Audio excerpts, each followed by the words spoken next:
বাংলাদেশ নারী ফুটবল দল ইতিহাস তৈরি করেছে। এএফসি এশিয়ান কাপ বাছাই পর্বে তারা দুর্দান্ত জয়ের সাথে মূল পর্বে উঠে গিয়েছে।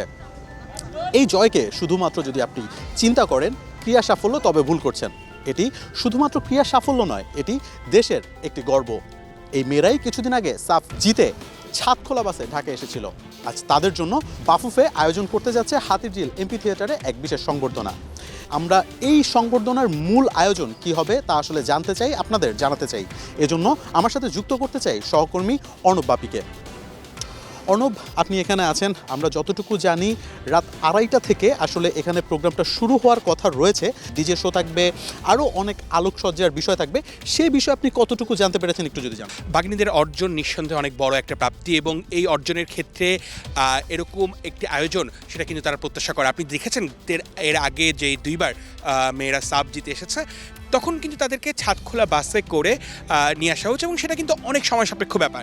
কিন্তু এই হাতিরঝিলের এমপি থিয়েটারে যে আয়োজনটা করেছে সেটা কিন্তু সর্বোচ্চ তারা ঢাকায় ল্যান্ড করার পর বিমানবন্দর থেকে এখানে আসা, এবং এখানে পুরো আয়োজনটা কিন্তু 40 মিনিটের, এবং তাদের যে এন্ট্রিটা হবে সেটা কিন্তু একদম এক্সেপশনাল। তার আগে কখনো এই ধরনের মানে সংবর্ধনা দেখা যায়নি। বিশেষ করে একজন একজন করে প্লেয়ারকে কল করে তাকে কিন্তু স্টেজে নিয়ে আসা হবে, এবং পুরো আয়োজনের সঙ্গে কিন্তু ফুটবল ফেডারেশনের কার্যনির্বাহী কমিটির যারা আছেন তারা থাকবেন, এবং উপদেষ্টা মোস্তফা সরোয়ার ফারুকীর থাকার কথা রয়েছে, এবং আরও বেশ কয়েকজন সরকারি পর্যায়ের মানুষ তো আছেনই। তার সঙ্গে সাধারণ দর্শক সমর্থক কিন্তু বাইরে অনেককেই আমরা ভিড় করতে দেখেছি। হয়তো কিছুক্ষণ পর থেকেই, যেরকমটা আপনি নিজে বলছিলেন যে তিনটা ম্যাচ দারুণভাবে খেলে বাংলাদেশ জয় অর্জন করেছে, সেই ম্যাচের হাইলাইটস কিন্তু দর্শকদের জন্য বিগ স্ক্রিনে দেখানো হবে, এবং সেখান থেকে দলের কোচ এবং একাধিক প্লেয়ার তাদের এই যে জার্নি, এই যে বাংলাদেশকে প্রথমবারের মতো এশিয়ান কাপে নিয়ে যাওয়া, এবং এই এশিয়ান কাপে খেলার ফলে যেটা হবে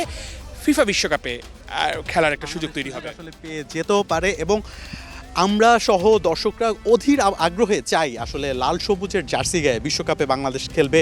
ছেলে হোক, নারীরা হোক, যারাই হোক, আসলে বিশ্বকাপে প্রতিনিধিত্ব করা, লাল সবুজের ঝান্ডা উড়ানো, এটা এক বিশাল অর্জন।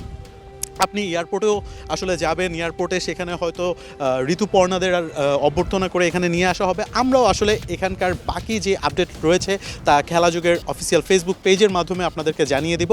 আপাতত এখান থেকে বিদায় নিচ্ছি। আমি মোহাম্মদ আদনান, 71 ঢাকা।